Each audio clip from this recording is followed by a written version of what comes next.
Les amis, on va se dire les choses franchement.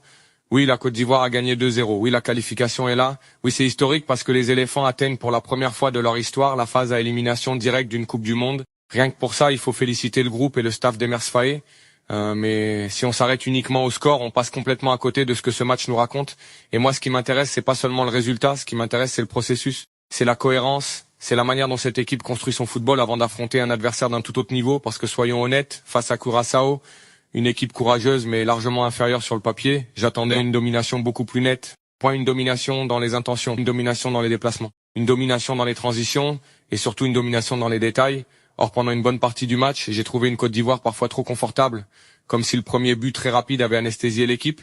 Dès la 7e minute, Nicolas Pepe profite d'une énorme erreur défensive pour ouvrir le score. Là, normalement, le scénario idéal est lancé, tu dois faire courir l'adversaire, tu dois accélérer le rythme, tu dois l'étouffer. Mais non, le tempo est redescendu. Et ça me dérange énormément, parce qu'au très haut niveau, on contrôle pas un match uniquement avec le ballon. On contrôle un match avec l'intensité, avec les courses, avec les distances entre les joueurs, avec la capacité à récupérer immédiatement après la perte. Et sur ces aspects-là, les éléphants m'ont laissé sur ma faim. Alors parlons des flops, je vais les assumer complètement. Le premier, c'est même pas un joueur, c'est la gestion collective de certains temps faibles. Pourquoi ? Parce qu'à plusieurs reprises, Curaçao est sorti du pressing beaucoup trop facilement. Les amis, regardez bien les images. Quand le premier rideau ivoirien sortait pressé, le deuxième rideau arrivait souvent une seconde trop tard. Une seconde, ça paraît rien. Mais au football international, une seconde, c'est une éternité. Résultat, les milieux de Curaçao avaient parfois le temps de lever la tête, de trouver un côté faible, de casser une ligne. Et ça, contre une nation plus forte, ça peut faire très mal. Ensuite, je vais parler de certains joueurs offensifs. Je vais pas dire qu'ils ont été catastrophiques, mais j'attendais beaucoup plus dans les appels, beaucoup plus dans la qualité des dernières passes, beaucoup plus dans le déchet technique. Il y a eu trop de ballons perdus dans les 30 derniers mètres. Trop de mauvais choix, trop d'actions où chacun voulait finir tout seul. Le football moderne ne pardonne pas ça, parce que lorsqu'une attaque échoue de cette manière, derrière, il faut immédiatement penser transition défensive.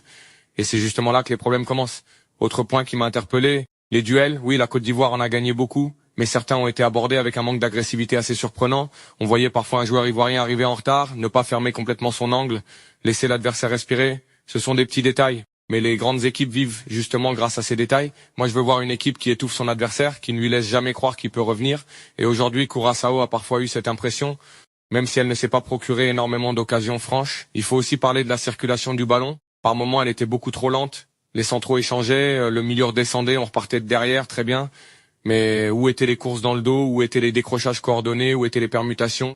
C'est ça qui crée le désordre, pas uniquement les passes. Le ballon va toujours moins vite que l'intelligence collective, et parfois cette intelligence collective a disparu pendant plusieurs minutes. Je vais également saluer Curaçao parce qu'il ne faut pas tomber dans le piège de dire que les éléphants ont simplement mal joué. Non. Les joueurs de Dick Advocat ont montré énormément de courage. Ils ont continué à jouer, ils ont tenté, ils ont essayé de sortir proprement malgré la pression, ils n'ont jamais fermé complètement le jeu et ça mérite du respect. Mais justement, quand ton adversaire ose jouer, tu dois être capable de lui faire payer chaque erreur. Or, avant le deuxième but, j'ai trouvé la Côte d'Ivoire trop patiente, trop prudente, presque en gestion, et ça, je ne l'aime pas, parce que les habitudes que tu prends aujourd'hui deviennent tes réflexes demain. Si tu t'habitues à gérer contre Curaçao, que feras-tu contre la France ou contre la Norvège? L'intensité devrait être 10 fois supérieure. Enfin, je veux terminer ce premier chapitre sur une idée essentielle. Attention à ne pas confondre qualification et match référence. Ce n'est pas la même chose. La qualification est magnifique, elle est historique, elle récompense un groupe qui a beaucoup travaillé, mais dans le contenu, je pense sincèrement qu'Emers Faé et son staff vont revoir cette rencontre avec énormément d'exigence. Parce que derrière cette victoire 2-0, il y a encore beaucoup de choses à corriger. Les distances entre les lignes, la qualité des transitions, la précision technique, le pressing coordonné, la gestion des temps forts. Et ça, les amis, c'est pas de la critique gratuite. C'est justement parce que cette équipe a le potentiel d'aller beaucoup plus loin que je suis exigeant. Je refuse qu'on se contente du score. Parce qu'une grande équipe ne construit pas son avenir sur un résultat. Elle construit son avenir sur un processus. Et aujourd'hui, ce processus a encore besoin d'être affiné. Bon, après avoir parlé de ce qui m'a dérangé, il faut aussi être honnête dans l'autre sens. Parce que critiquer quand il le faut, c'est une chose. Mais savoir reconnaître les performances qui font gagner les matchs, c'en est une autre. Et aujourd'hui, il y a des joueurs qui méritent qu'on leur tire un immense coup de chapeau. Avant de continuer, les amis, si vous aimez ce genre d'analyse où on ne regarde pas uniquement le score, mais où on essaie vraiment de comprendre le football, prenez 2 secondes. Lâchez le petit pouce bleu, abonnez-vous à la chaîne et dites-moi en commentaire votre top et votre flop du match. Ça aide énormément le référencement et surtout, ça permet de faire grandir cette communauté de passionnés. Allez, maintenant, parlons football.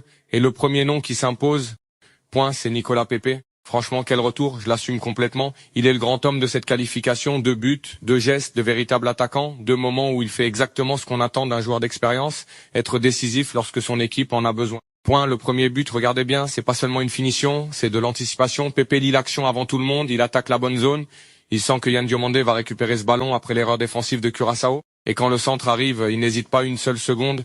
Une touche, finition au ras du sol, gardien battu, voilà ce que j'appelle l'efficacité. Les grands attaquants ne touchent pas forcément 50 ballons, mais quand ils en ont un, ils font mal. Et ça, c'est une qualité qui ne s'enseigne pas. Point, le deuxième but est encore plus intéressant, parce qu'il résume parfaitement ce que j'appelle le génie individuel au service du collectif. Quand Ibrahim Sangaré récupère la tête, il ne force pas, il lève les yeux, il voit immédiatement l'appel de Pépé. Et quelle passe, une passe qui casse plusieurs lignes. Une passe qui élimine toute l'organisation défensive. Puis derrière, regardez le calme. Pépé ouvre son pied. Il ne frappe pas en puissance. Il choisit la précision. C'est clinique, c'est propre. C'est le geste du joueur qui a retrouvé toute sa confiance. Et vous savez ce qui me plaît encore plus? Son histoire. Parce qu'il y a quelques mois, beaucoup pensaient que son aventure avec les éléphants était terminée. Il n'était plus dans les plans. Il avait disparu de la sélection. Puis il est revenu. Il a travaillé. Il a accepté la concurrence. Et aujourd'hui, le football est magnifique pour ça. Il récompense parfois ceux qui refusent d'abandonner.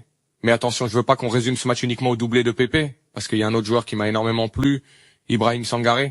Moi, j'adore ce genre de milieu. Pourquoi? Parce qu'il cherche pas à être la star, il joue juste, il sécurise, il équilibre, et surtout, il comprend le rythme du match. Quand il faut accélérer, il accélère. Quand il faut calmer, il calme. Point, c'est exactement ce qu'on attend d'un milieu de très haut niveau. Point, sa passe décisive est magnifique, mais son influence dépasse largement cette action. Il a souvent été le premier joueur capable de casser la première ligne de pression, et ça change complètement le visage d'une équipe. Haute satisfaction, Yann Diomandé, les amis, quel talent. À seulement 19 ans, il joue avec une personnalité incroyable. Sur le premier but, c'est lui qui provoque l'erreur adverse, récupère le ballon et sert parfaitement Nicolas Pépé. Mais au-delà de cette passe décisive, ce qui me plaît chez lui, courage, il demande toujours le ballon.